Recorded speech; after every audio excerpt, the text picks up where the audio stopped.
दोस्तों हेलो दोस्तों, पवन teaching centre में आपका स्वागत है। पेन पेपर हाथ में है। आज 10वां के मोस्ट इम्पोर्टेंट सामाजिक विज्ञान के ऑब्जेक्टिव क्वेश्चन हाथ में। तो बने रहे पवन टीचिंग सेंटर के साथ, पढ़ते रहें, यूँ आगे बढ़ते रहें। अगर आप इस साल एग्जाम दीजिएगा तो 40 को डेली ऑब्जेक्टिव का याद कीजिए। अगले साल एग्जाम दीजिएगा तो 5 को डेली याद कीजिए, जिससे आपको कोई दिक्कत, परेशानी, समस्या, तकलीफ नहीं होगा। अगर आपको वीडियो अच्छा लगा तो वीडियो को लाइक कीजिएगा। चैनल पर पहले बार चैनल को सब्सक्राइब, दोस्तों के साथ शेयर करना बिल्कुल नहीं भूलिएगा। पढ़ लो चाहे कहीं से, प्रश्न तो बनेगा यहीं से। कौन सी? PTC, पवन टीचिंग सेंटर। लाइक शेयर और सब्सक्राइब करना दोस्तों के साथ नहीं भूलिएगा दोस्त। चलते हैं हम लोग क्वेश्चन नंबर 41 की ओर। राष्ट्रीय स्वयं सेवक संघ RSS की स्थापना कब हुई? क्वेश्चन कह रहा राष्ट्रीय स्वयं सेवक संघ RSS की स्थापना कब हुई? ऑप्शन नंबर ए 1900 में, ऑप्शन नंबर बी 1925 में, ऑप्शन नंबर सी 1934 में, ऑप्शन नंबर डी 1923 में। तो राष्ट्रीय स्वयं सेवक संघ RSS की स्थापना कब हुआ? तो कब हुआ सर? तो राष्ट्रीय स्वयं सेवक संघ RSS की स्थापना 1925 में हुआ। कब की बात है? 1925 की बात है। क्वेश्चन नंबर 42, किसके नेतृत्व में 1977 में जनता पार्टी, किसके नेतृत्व में 1977 में जनता पार्टी सरकार का गठन हुआ था? किसके नेतृत्व में 1977 में जनता पार्टी सरकार का गठन हुआ था? Option number A Karpoori Thakur, B Jagjivan Rao, C Morarji Desai, D Atal Bihari Vajpayee. तो क्या होगा जी? बोल सर, किसके नेतृत्व में 1977 में जनता पार्टी सरकार का गठन हुआ था?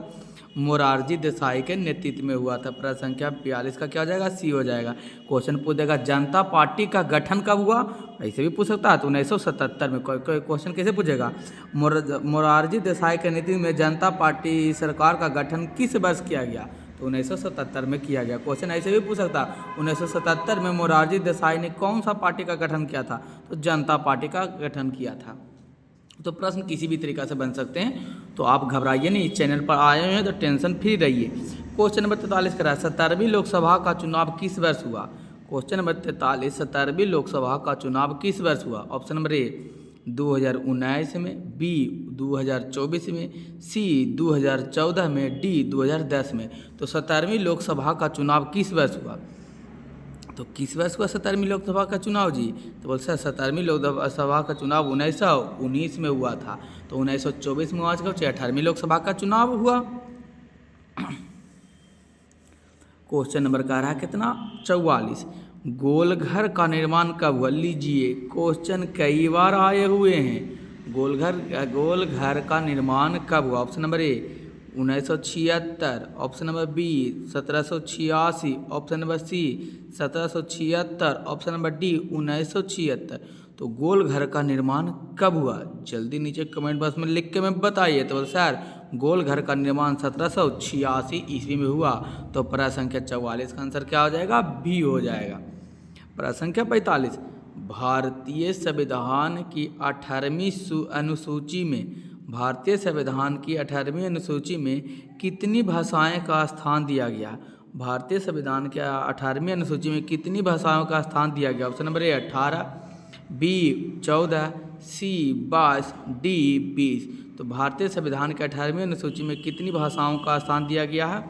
तो कितनी भाषाओं का स्थान दिया है? जल्दी नीचे कमेंट बॉक्स पर लिख के बताइए। तो सर भारतीय संविधान में 8वीं अनुसूची में कितनी 22 भाषाओं को क्या दिया गया है? स्थान दिया गया। तो प्रश्न संख्या 45 का आंसर क्या हो जाएगा? सी हो जाएगा 22। प्रश्न संख्या 46, नदियों में बाढ़ आने का प्रमुख कारण क्या है? नदियों में बाढ़ आने का प्रमुख कारण क्या है? ऑप्शन नंबर ए जल की अधिकता, बी नदी के तली में अवसाद का जमाव, सी वर्षा की अधिकता, डी इनमें से कोई नहीं। तो नदियों में बाढ़ आने के प्रमुख कारण क्या है? तो प्रश्न संख्या 46 का जल्दी आंसर दीजिए जी। तो सर 46 का आंसर क्या हो जाएगा? नदियों में बाढ़ आने के प्रमुख कारण क्या है? वर्षा अधिक आएगा, नदी के जलस्तर क्या हो जाएगा? बढ़ जाएगा। और तो इसी में कोई कहते हैं नदियों में क्या आ गया? बाढ़ आ गया। प्रश्न संख्या 47, नर्मदा घाटी परियोजना किस राज्य से संबंधित है? नर्मदा घाटी परियोजना किस राज्य से संबंधित है? Option number A Bihar, Uttar Pradesh, B Madhya Pradesh Punjab, C Paschim Bengal Haryana, D Gujarat Madhya Pradesh. तो नर्मदा घाटी परियोजना किस राज्य में स्थित है? तो प्रश्न संख्या 47 का आंसर होगा जी। तो सर नर्मदा घाटी परियोजना गुजरात यानी अब मध्य प्रदेश में स्थित राज्य से संबंधित है। तो नर्मदा घाटी परियोजना प्रश्न संख्या 47 का क्या होगा? डी हो जाएगा। गुजरात मध्य प्रदेश में नर्मदा घाटी परियोजना से संबंध है। क्वेश्चन नंबर 48, गंगा नदी का उद्गम स्थल कहाँ है? ऑप्शन में मानसरोवर झील, बी अमरकंटक की पहाड़ी, सी गंगोत्री, डी यमुनोत्री। तो प्रश्न संख्या 48 का आंसर होगा जी। तो गंगा नदी का उद्गम स्थान क्या है? तो गंगा नदी का उद्गम स्थान गंगोत्री ग्लेशियर है। कौन ग्लेशियर है? गंगोत्री ग्लेशियर। तो प्रश्न संख्या 48 का क्या हो जाएगा? सी हो जाएगा। प्रश्न संख्या 49, संजय गांधी जैविक उद्यान किस नगर में स्थित है? संजय गांधी जैविक उद्यान किस नगर में स्थित है? Option number A Bhopal, B Gaya, C Patna, D Rajgir. तो प्रश्न संख्या 49 का आंसर हो जाएगा जी। 49 का आंसर हो जाएगा सी, संजय गांधी राष्ट्रीय जैव उद्यान किस पटना में स्थित है।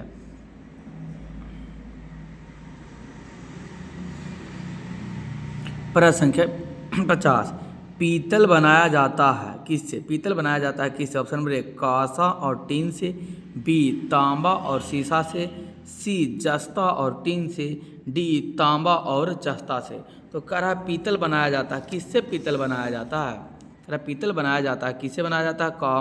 कांसा टीन से, तांबा सीसा से, जस्ता टीन से या तांबा जस्ता से। तो किसे से बनाया जाता है? तो बोलता है तांबा और जस्ता से क्या बनाया जाता है? पीतल बनाया जाता है। तो प्रश्न संख्या 50 का आंसर क्या हो जाएगा जी? तो डी हो जाएगा। प्रश्न संख्या 51 क्या कह रहा है? पटना में गोलघर किस उद्देश्य से बनाया गया था? ऑप्शन बी अनाज रखने के लिए, बी अस्त्र शस्त्र रखने के लिए, सी सैनिकों को रखने के लिए, डी जानवरों को रखने के लिए। तो ये भी तो आसान एकदम सिंपल क्वेश्चन है जी। पटना में गोलघर किस लिए बनाया जाता? तो अनाज को रखने के लिए बनाया जा गया था। तो प्रश्न संख्या 51 का क्या आंसर हो जाएगा? ए हो जाएगा। चलते हैं प्रश्न संख्या 52 की ओर। भारत का सबसे बड़ा बंदरगाह है। भारत का सबसे बड़ा बंदरगाह क्या? Option number A Chennai, B Mumbai, C Calcutta, D Bangalore. तो प्रश्न संख्या 52 का आंसर क्या हो जाएगा? तो 52 का आंसर हो जाएगा बी हो जाएगा मुंबई। भारत का सबसे बड़ा बंदरगाह क्या है? मुंबई। प्रश्न संख्या 53, निम्न में से कौन भूकंप का सर्वाधिक संवेदनशील नगर है? निम्नलिखित में से कौन सा भूकंप का सर्वाधिक संवेदनशील नगर है? Option number A Chennai, B Ranchi, C Dehradun, D Hyderabad. तो प्रश्न संख्या 53 का आंसर होगा जी। तो सर 53 का आंसर हो जाएगा भूकंप सर्वाधिक संवेदनशील जगह है देहरादून है, जो भूकंप का सर्वाधिक संदिग्ध जगह है। प्रश्न संख्या कितना? प्रश्न संख्या कह रहा 54, कह रहा पृथ्वी की सतह पर सब प्रथम पहुंचने वाला भूकंप तरंग है। पृथ्वी की सतह पर सब प्रथम पहुंचने वाला भूकंप तरंग कौन है? एस तरंग, एल तरंग, टी तरंग या पी तरंग। ये भी कई बार एग्जाम हॉल में क्वेश्चन पूछा हुआ है। तो इसको रट इस पर स्टार मारते तो समझिए आपका दहल क्वेश्चन है। पृथ्वी पर सतह पर सबसे पहले पहुंचने वाला कौन सा तरंग है जी? जल्दी नीचे कमेंट बॉक्स में लिख के बताइए अगर आप जानते हैं। तो सर हम जानते हैं पवन टीचिंग सेंटर है। तो पवन टीचिंग सेंटर है तो पवन पी ही तरंग में सबसे पहले पहुंचेगा क्वेश्चन पर, या यानी तरंग भी पहले पी ही पहुंचेगा, क्वेश्चन भी सबसे पहले पी ही का पहुंचेगा, इसलिए दिक्कत देने वाला योग नहीं है। प्रश्न संख्या 55, वाल्मीकि राष्ट्रीय उद्यान कहाँ है? वाल्मीकि राष्ट्रीय उद्यान कहाँ? Option number A Paschim Champaran, B Purvi Champaran, सी बोध गया, डी वैशाली। तो वाल्मीकि राष्ट्रीय उद्यान कहाँ है? तो प्रश्न संख्या 55 का आंसर हो जाएगा जी। तो बोल सर ये भी पूछे के है पश्चिम चंपारण में वाल्मीकि राष्ट्रीय उद्यान, बी पूर्वी चंपारण में, बोध गया में या वैशाली में। तो जो ये जो है वाल्मीकि राष्ट्रीय उद्यान जो पश्चिमी चंपारण में है। तो प्रश्न संख्या 55 का क्या हो जाएगा आंसर? सी ए हो जाएगा। प्रश्न संख्या 56, करा शहीद भगत सिंह अंतर्राष्ट्रीय हवाई अड्डा कहाँ है? शहीद भगत सिंह अंतर्राष्ट्रीय हवाई अड्डा कहाँ है? ऑप्शन नंबर ए पश्चिम बंगाल में, बी पंजाब में, सी चंडीगढ़, डी हरियाणा। तो शहीद भगत सिंह अंतर्राष्ट्रीय हवाई अड्डा कहाँ है? तो प्रश्न संख्या 56 का आंसर हो जाएगा। तो बोल सर शहीद भगत सिंह अंतर्राष्ट्रीय हवाई अड्डा कहाँ है? हम कि कहाँ है? तो बोल सर चंडीगढ़ में है। कौन देने योग्य बात, ध्यान देने योग्य बात, कौन लड़ है तो क्लियर है। दोस्तों यदि आपको वीडियो अच्छा लगा वीडियो को लाइक कीजिएगा, चैनल पर पहली बार चैनल को सब्सक्राइब, दोस्तों के साथ शेयर करना बिल्कुल नहीं भूलिएगा। पढ़ लो चाहे कहीं से, पारा सुन तो बनेगा यहीं से, कौन सी PTC। Question number 57 Kaziranga national park कहाँ है। काजीरंगा नेशनल पार्क कहाँ, option number A Uttarakhand, B Assam, C Sikkim, D Mizoram. तो काजीरंगा नेशनल पार्क कहाँ स्थित है जी, तो परा संख्या 57, 5 गो 7 57 कहाँ है, तो सर ये हो जाएगा बी असम में। काजीरंगा नेशनल पार्क कहाँ स्थित है, असम में स्थित है। प्रश्न संख्या 58 भारत का एकमात्र मिश्रित धरोहर कहाँ है। भारत का एकमात्र मिश्रित धरोहर कहाँ है, option number A Meghalaya, B Tripura, C Sikkim, D Uttarakhand. तो प्रश्न संख्या 58 का आंसर होगा जी, भारत का एकमात्र मिश्रित धरोहर कहाँ है, मेघालय, त्रिपुरा, सिक्किम, उत्तराखंड। तो प्रश्न संख्या 58 का आंसर क्या हो जाएगा, सी, भारत का एकमात्र मिश्रित धरोहर सिक्किम में है। क्वेश्चन नंबर 59 काली मिट्टी किस फसल के लिए उपयुक्त है। काली मिट्टी किस फसल के लिए उपयुक्त है, ऑप्शन नंबर ए कपास, बी गन्ना, सी दलहन, डी तिलहन। तो काली मिट्टी किस फसल के लिए उपयुक्त है, तो प्रश्न संख्या 59 का आंसर काली मिट्टी किसके लिए उपयुक्त है, तो कपास के लिए उपयुक्त है काली मिट्टी। प्रश्न संख्या चलते हैं 60 पृथ्वी पर सबसे अधिक कौन सा तत्व पाया जाता है। पृथ्वी पर सबसे अधिक कौन सा तत्व पाया जाता है, option number A hydrogen, B nitrogen, C oxygen, D helium. तो सबसे ज़्यादा पाया जाता है नाइट्रोजन पाया जाता है, कै % पाया जाता है, 78% पाया जाता है। तो प्रश्न संख्या 60 का आंसर क्या हो जाएगा जी, पृथ्वी पर सबसे अधिक कौन सा तत्व पूछा है, गैस नहीं पूछा है जी, तो नाइट्रोजन क्या हो जाएगा, ऑक्सीजन हो जाएगा, नोट के। तो पृथ्वी पर सबसे अधिक कौन सा तत्व पाया जाता है, ऑक्सीजन पाया जाता है। प्रश्न संख्या 60 का आंसर क्या हो जाएगा, सी हो जाएगा। दोस्तों मुझे एक आइडिया आया है, क्या आया है मैं आपको साथ शेयर करता हूँ, अगर अच्छा लगेगा तो आप कमेंट बॉक्स में लिख के बता दीजिएगा। क्या जैसे मैं एक सेट कराया, इसका पार्ट 33 किया, तो 1 से लेकर 40 तक किया, 1 से लेकर क्या तक 40 तक, फिर आज कर रहे हैं 40 से क्या तक 80 तक कर रहे हैं। तो ऐसा कि किया जाए, आज 40-80 करेंगे तो रिवीजन के तौर पर, क्योंकि SST है दोस्तों, आप जितना बार इसको पढ़िएगा उतना ही कम है, समझिए आप जितना बार इसको रटिए एकदम रिवीजन रिवीजन रिवीजन रिवीजन। पढ़ने का सफलता और प्राप्त करने का एक ही रूल है, R फिल्म का नाम नहीं करें, revision revision revision, not P में थोड़ा सा बढ़ा दीजिएगा, तो R यानी पी लिखते हैं इसे थोड़ा सा बढ़ा दे, R रिवीजन रिवीजन रिवीजन। तो कहने का मतलब यह हुआ, क्या हम कहना चाह रहे हैं कि क्या करेंगे आज से, जैसे ही 80 क्वेश्चन जिस दिन 80 क्वेश्चन खत्म होगा, मैं उस दिन क्या करूँगा, 1 से लेकर 80 तक एकदम 5 मिनट या 10 मिनट के अंदर एकदम पूरा 80 का 80 क्वेश्चन में पढ़ दूंगा, जिससे कि दिमाग में आपको क्या हो जाए, सेट हो जाए। एक ही चीज़ को जब जितना बार पढ़िएगा नहीं, कहा जाता है प्रैक्टिस मोर परफेक्ट, जितना बार प्रैक्टिस आप कीजिएगा उतना आप परफेक्ट हो जाएगा। इसलिए ध्यान देने योग्य बात है। आप जैसा आपको अच्छा लगेगा कमेंट बॉक्स में हमें लिख के बता दीजिएगा कि सर ऐसा कीजिए या ना कीजिए। क्वेश्चन नंबर 61 भारत में सबसे अधिक हीरा उत्पादन में अग्रणी राज्य कौन है। भारत में सबसे अधिक हीरा उत्पादन में अग्रणी राज्य कौन है, option number A Uttar Pradesh, B Madhya Pradesh, C Andhra Pradesh, D Arunachal Pradesh. तो प्रश्न संख्या 61 का आंसर होगा जी, तो वो सर 61 का आंसर होगा मध्य प्रदेश। भारत में सबसे अधिक हीरा उत्पादन अग्रणी राज्य कौन है, मध्य प्रदेश है। क्वेश्चन नंबर 62 तमिलनाडु के तट को किस नाम से जाना जाता है। तमिलनाडु के तट को किस नाम से जाना जाता है, option number A Coromandel, B Malabar, C पूर्वी तट, डी पश्चिमी तट। तो तमिलनाडु के तट को किस नाम से जाना जाता है। प्रश्न संख्या 62 का आंसर होगा जी, तो बस सर ए हो जाएगा, तमिलनाडु के तट को कोरोमंडल के नाम से जाना जाता है, ऑप्शन नंबर ए। क्वेश्चन नंबर 63 मेघालय की राजधानी कहाँ है। क्वेश्चन नंबर 63 का रहा, मेघालय की राजधानी कहाँ, option number A Kohima, B Shillong, D Gangtok, C Agartala. तो मेघालय की राजधानी कहाँ है जी, तो सर मेघालय की राजधानी शिलांग होगा। प्रश्न संख्या 63 का आंसर क्या हो जाएगा, बी हो जाएगा।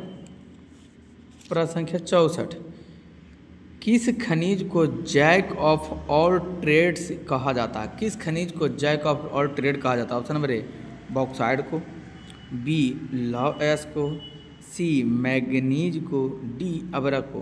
तो किस खनिज को जैक ऑफ ऑल ट्रेड्स कहा जाता है? तो प्रश्न संख्या 64 का आंसर क्या हो जाएगा? सी हो जाएगा। तो jack of all trades magazine को कहा, मैग्नीज को कहा जाता है, नॉट मैगजीन। प्रश्न संख्या 65, उड़ीसा किस खनिज का सबसे बड़ा उत्पादक है? उड़ीसा किस खनिज का सबसे बड़ा उत्पादन है? ऑप्शन नंबर ए लौह अयस्क, बी मैग्नीज, सी टीन, डी तांबा। तो प्रश्न संख्या 65 का आंसर क्या हो जाएगा? तो उड़ीसा कौन सा खनिज का सबसे ज़्यादा मैग्नीज को उत्पादन करता है उड़ीसा। प्रश्न संख्या 66 क्या कह रहा है जी? निम्नलिखित परमाणु बिजली घर में से कौन सा राजस्थान में स्थित है? लीजिए, नरोड़ा, बी तारापुर, सी कलपक्कम, डी रावत भाटा। तो प्रश्न संख्या 66 का आंसर क्या होगा जी? तो रावत भाटा जो है परमाणु संयंत्र जो बिजली घर है जो कहाँ स्थित है? राजस्थान में स्थित है। तो प्रश्न संख्या 66 का आंसर क्या हो जाएगा? डी हो जाएगा। प्रश्न संख्या 67, व्हीलर द्वीप किस राज्य में स्थित है? व्हीलर द्वीप किस राज्य में स्थित है? ऑप्शन नंबर ए केरल में, बी उड़ीसा में, सी अंडमान निकोबार में, डी पुडुचेरी में। तो व्हीलर द्वीप किस राज्य में स्थित है? लीजिए, केरल में, उड़ीसा में, अंडमान निकोबार या पुडुचेरी में। तो प्रश्न संख्या 67 का आंसर क्या हो जाएगा? तो बोल रहे व्हीलर द्वीप उड़ीसा में स्थित है। व्हीलर द्वीप कहाँ स्थित है? तो उड़ीसा में स्थित है। प्रश्न संख्या कितना चल रहा है? 68 की ओर चल रहे हैं। सतलुज नदी पर भाखड़ा नगर बांध बनाने से किस कृत्रिम जलाशय का निर्माण हुआ? सतलुज नदी पर भाखड़ा नागल बांध बनाने से किस कृत्रिम नदी का जलाशय का निर्माण हुआ? Option number A Govind Sagar, B Krishna Sagar, C Sardar Sarovar, D इनमें से कोई नहीं। तो प्रश्न संख्या 68 का क्या होगा जी? तो सर 68 का क्या होगा? तो 68 का एक हो जाएगा गोविंद सागर। सतलुज नदी भाखड़ा नगर बांध बनाने का कृत्रिम जलाशय कहाँ है? गोविंद सागर। प्रश्न संख्या 69 क्या कह रहा है? दुनिया का सबसे ऊंचा बांध किस नदी पर बनाया गया है? लीजिए, दुनिया के सबसे ऊंचा बांध किस नदी पर बनाया गया है? ऑप्शन नंबर ए मिसिसिपी नदी, बी ईरान नदी, सी नील नदी, डी यंगंतर नदी। तो दुनिया का सबसे ऊंचा बांध किस नदी पर बनाया गया है? तो 69 का आंसर क्या हो जाएगा? तो बोल सर बी हो जाएगा, ईरान नदी पर बनाया गया है। क्वेश्चन नंबर 70, गुजरात के भुज में भूकंप कब आया था? गुजरात के भुज में भूकंप कब आया था? ऑप्शन नंबर ए जनवरी 2001 में, बी दिसंबर 2005 में, सी अक्टूबर 2003 में, डी दिसंबर 2002 में। तो गुजरात में भुज में भूकंप कब आया था? तो जनवरी 2001 में आया था। चलते हैं प्रश्न संख्या 71 की ओर। क्या कह रहा है 71? जीडीपी, इसको इंग्लिश में क्या कहते हैं? जीडीपी ही कहते हैं। जीडीपी का पूरा नाम क्या है? सकल घरेलू उत्पाद, सकल विदेशी उत्पाद, सकल आय या सकल निर्यात। तो प्रश्न संख्या 71 का आंसर क्या हो जाएगा? ये हो जाएगा सकल घरेलू उत्पाद, ग्रॉस डोमेस्टिक पॉलिसी हो जाएगा, प्रोडक्शन। 72 में कह रहा वस्तु एवं सेवा कर जीएसटी किस प्रकार का कर है? प्रत्यक्ष कर, अप्रत्यक्ष कर, निगम कर या आयकर। तो प्रश्न संख्या 72 का आंसर क्या हो जाएगा? वस्तु एवं सेवा कर जीएसटी किस प्रकार का कर है? प्रत्यक्ष कर या अप्रत्यक्ष कर। तो ये कैसा कर है? अप्रत्यक्ष कर है। तो प्रश्न संख्या 72 का आंसर क्या होगा? बी होगा। अरे पढ़ लो चाहे कहीं से, प्रश्न तो बनेगा यहीं से, कौन सी? पीटीसी। चलते प्रश्न संख्या कितनी की ओर? 73 की ओर। क्या कह रहा है 73 में? तो प्रश्न संख्या 73 कह रहा आपको आर्थिक विकास का तीसरा क्षेत्र क्या है? आर्थिक विकास का तीसरा क्षेत्र कृषि क्षेत्र, शिक्षा क्षेत्र, सेवा क्षेत्र या उत्पादन क्षेत्र। तो प्रश्न संख्या ये क्वेश्चन कभी तीसरा करके पूछता है तो कभी कुछ और पूछता है, तो ध्यान दीजिएगा जी। सेवा क्षेत्र कभी कभी पूछेगा सेवा कौन सा क्षेत्र के अंतर्गत आता है, तो तीसरा क्षेत्र के अंतर्गत आता है। उलट उलट के पूछते रहता है क्वेश्चन, इस पर ध्यान दीजिएगा ज़्यादा ये क्वेश्चन पर। चौथा, नेपा नगर प्रसिद्ध है। नेपा नगर प्रसिद्ध ऑप्शन नंबर है चीन के लिए, बी अखबार के कागज़ के लिए, सी सूती कपड़े के लिए, डी सीमेंट के लिए। तो प्रश्न संख्या 74 में कौन आंसर होगा जी? नेपा नगर प्रसिद्ध है, अखबार के कागज़ के लिए नेपा नगर प्रसिद्ध है। तो प्रश्न संख्या 74 का हो जाएगा बी। चलते हैं 75, विश्व व्यापार संगठन WTO स्थापना कब हुआ? ऑप्शन नंबर ए 1995 में, बी 1990 में, सी 2000 में और डी 1985 में। तो विश्व व्यापार संगठन WTO का स्थापना कब हुआ जी? तो बोले सर आप ही तो बताइए कब हुआ। तो 1995 में हुआ था WTO वर्ल्ड ट्रेड ऑर्गेनाइजेशन, विश्व व्यापार संगठन का स्थापना। प्रश्न संख्या 76, खाद्य एवं कृषि संगठन का मुख्यालय कहाँ है? खाद्य एवं कृषि संगठन का मुख्यालय कहाँ है? ऑप्शन नंबर ए पेरिस में, बी रोम में, सी लंदन में, डी न्यूयॉर्क में। खाद्य एवं कृषि संगठन का मुख्यालय कहाँ है? पेरिस, रोम, लंदन या न्यूयॉर्क में। पता प्रश्न संख्या 76 का कौन आंसर होगा जी? तो खाद्य एवं कृषि संगठन का मुख्यालय रोम में है। प्रश्न संख्या 77, किसने कहा कि मुद्रा ईश्वर की दी हुई महानतम देन है? क्वेश्चन कह रहा है किसने कहा कि मुद्रा ईश्वर की दी हुई महानतम देन है? ऑप्शन नंबर ए दादा भाई Naoroji, B Mahatma Gandhi, C Martin Luther, D Abraham Lincoln. तो प्रश्न संख्या 77 का आंसर होगा जी? तो सर सी हो जाएगा, मार्टिन लूथर ने कहा था ईश्वर मुद्रा ईश्वर की दी हुई महानतम देन है। प्रश्न संख्या 78, दीर्घकालीन ऋण प्रदान करने वाली संस्था कौन सी है? यानी कि लंबे समय तक कौन ऋण प्रदान करता है? ऑप्शन नंबर ए कृषक महाजन, बी भूमि विकास बैंक, सी लघु उद्योग बैंक, डी व्यवसाय बैंक। तो बहुत ज़्यादा दिन तक कौन ऋण प्रदान करता था? भूमि विकास बैंक हो जो दीर्घकालीन समय तक ऋण प्रदान करता है। प्रश्न संख्या 79, रिजर्व बैंक ऑफ इंडिया की स्थापना कब हुई? रिजर्व बैंक ऑफ इंडिया की स्थापना कब हुई? ऑप्शन नंबर ए 1 जनवरी 1949, बी 1 जनवरी 1955, सी 1 जनवरी 1935, डी 2 जनवरी 1969। तो प्रश्न संख्या 79 का आंसर कहा जाएगा जी? तो सी हो जाएगा 1 अप्रैल 1935 को रिजर्व बैंक ऑफ इंडिया की स्थापना किया गया, जिसको RBI कहते हैं। और क्वेश्चन नंबर 80, अर्थशास्त्र का जनक किसे कहा जाता है? अर्थशास्त्र का जनक किसे कहा जाता है? Option number A Adam Smith, B Martin Luther, C Abraham Lincoln, D दादा भाई नौरोजी। तो अर्थव्यवस्था का जनक किसे कहा जाता है? तो बोले सर किसे कहा जाता है? एडम स्मिथ को अर्थशास्त्र का जनक कहा जाता है। कौन देने योग्य बात? ध्यान देने योग्य बात। कौन लग रहा है तो क्लियर है। दोस्तों यदि आपको वीडियो अच्छा लगा वीडियो को लाइक कीजिएगा, चैनल पर पहली बात चैनल को सब्सक्राइब करना ना भूलिए।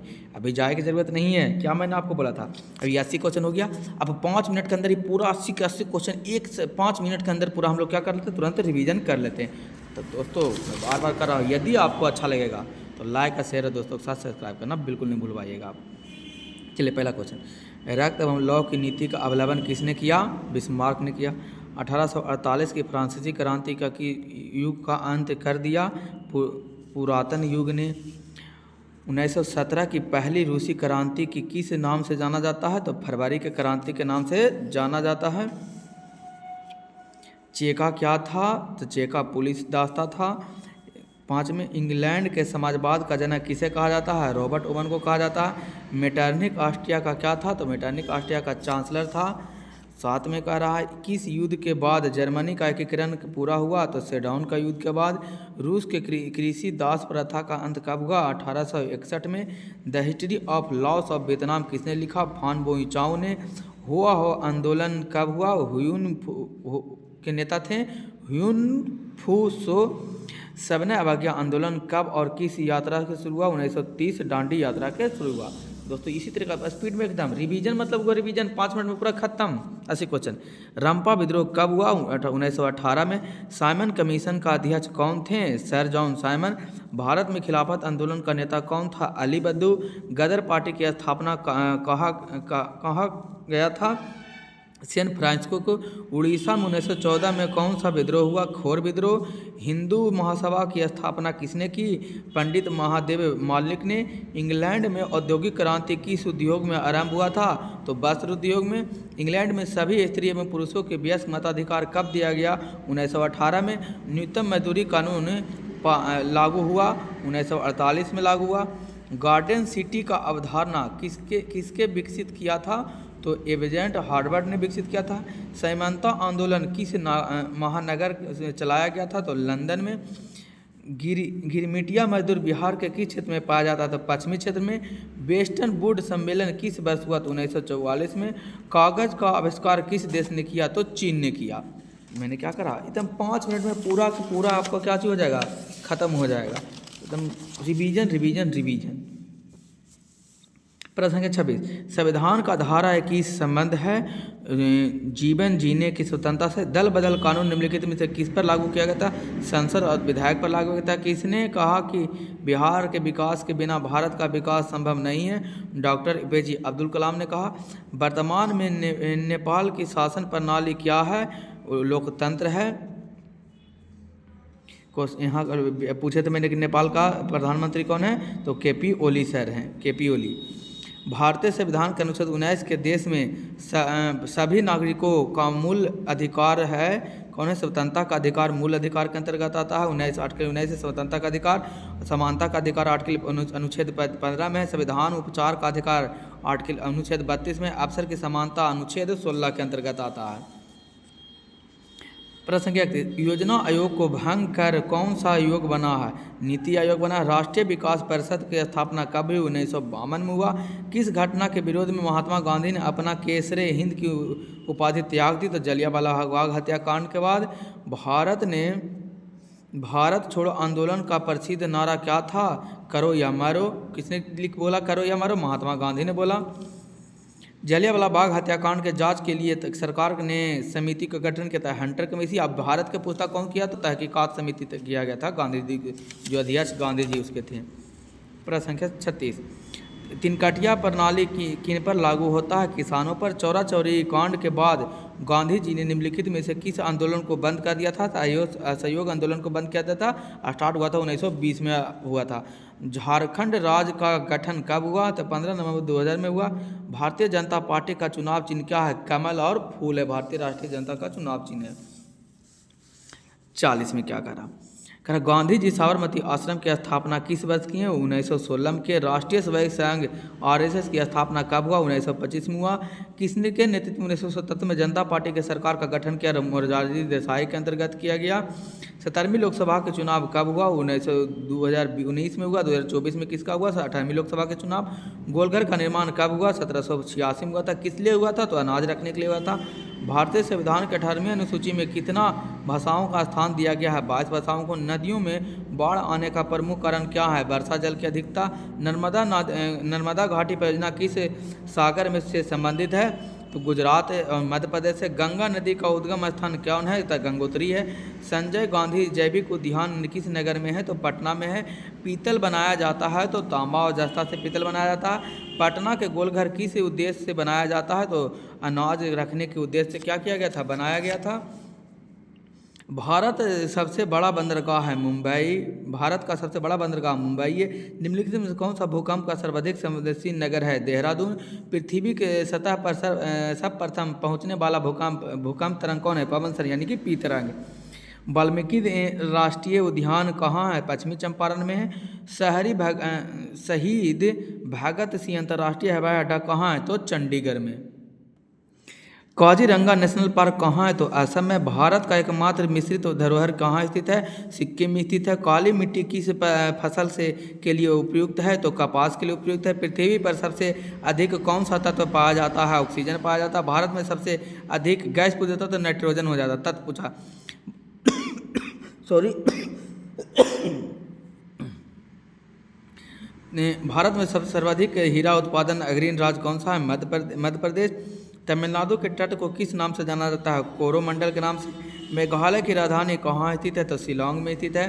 किस खनिज को जैक ऑफ ट्रेड कहा जाता है? तो मैग्नीज को। उड़ीसा किस खनिज के लिए सबसे बड़ा उत्पादन है? मैग्नीज को। निम्नलिखित परमाणु बिजली घर को राजस्थान में है? तो रावत भाट में। व्हीलर द्वीप किस राज्य में स्थित है? तो उड़ीसा में स्थित है। सतलुज नदी, कौन नदी? सतलुज नदी भाखड़ा नगर बांध बनाने की किस कृत्रिम जलाशय के निर्माण किया गया? गोविंद सागर में। दुनिया का सबसे ऊंचा बांध किस नदी पर बनाया गया? ईरा नदी पर। गुजरात के भुज में भूकंप कब आया था? तो जनवरी 2001 में आया था। जीडीपी का पूरा नाम क्या है? सकल घरेलू उत्पाद है। वस्तु एवं सेवा कर जीएसटी किस प्रकार का कर है? तो प्रत्यक्ष कर है। 73। आर्थिक विकास का तीसरा क्षेत्र कौन सा है? सेवा क्षेत्र। नेपा नगर प्रसिद्ध है अखबार के कागज के लिए। विश्व व्यापार संगठन WTO की स्थापना कब हुआ? 1995 में हुआ। खाद्य एवं कृषि संगठन का मुख्यालय कहाँ है? रोम में है। किसने कहा कि मुद्रा ईश्वर की दी हुई सबसे महत्तम देन है? तो मार्टिन लूथर ने। दीर्घकालीन ऋण प्रदान करने वाला संस्था कौन सा था? भूमि विकास बैंक है। रिजर्व बैंक ऑफ इंडिया का संस्थापक कौन था? 1 अप्रैल 1935 में। अर्थव्यवस्था का जनक किसे कहा जाता है? अर्थव्यवस्था का जनक एडम स्मिथ को कहा जाता है। दोस्तों कैसा लगा? अगर आपको अच्छा लगा तो वीडियो को लाइक कीजिएगा, चैनल पर पहली बार चैनल को सब्सक्राइब, दोस्तों के साथ शेयर करना बिल्कुल नहीं भूलिएगा। पढ़ल बच्चा है कहीं से, प्रश्न तो बनेगा आपका यहीं से। जैसा कि मैंने कहा था, ये आप जो हमें 5 मिनट में पूरा सी क्वेश्चन करवा दिया रिवीजन, वो कैसा लगा आप नीचे कमेंट बॉक्स में लिख के हमें बता सकते हैं। अच्छा लगा तो वीडियो को लाइक शेयर सब्सक्राइब करना बिल्कुल नहीं भूलिएगा। अंत में मैं ही कहूँगा, छोटे को प्यार दे, बड़े को सम्मान करें, अपना व्यक्तित्व इस तरीके से कायम रखें कि आपके साथ रह रहे स्त्री भी सुरक्षित महसूस कर सके। अंत तक वीडियो देखने के बाद धन्यवाद। बने रहे पब्लिक टीचिंग सेंटर के साथ, पढ़ते रहें, यूँ आगे बढ़ते रहें।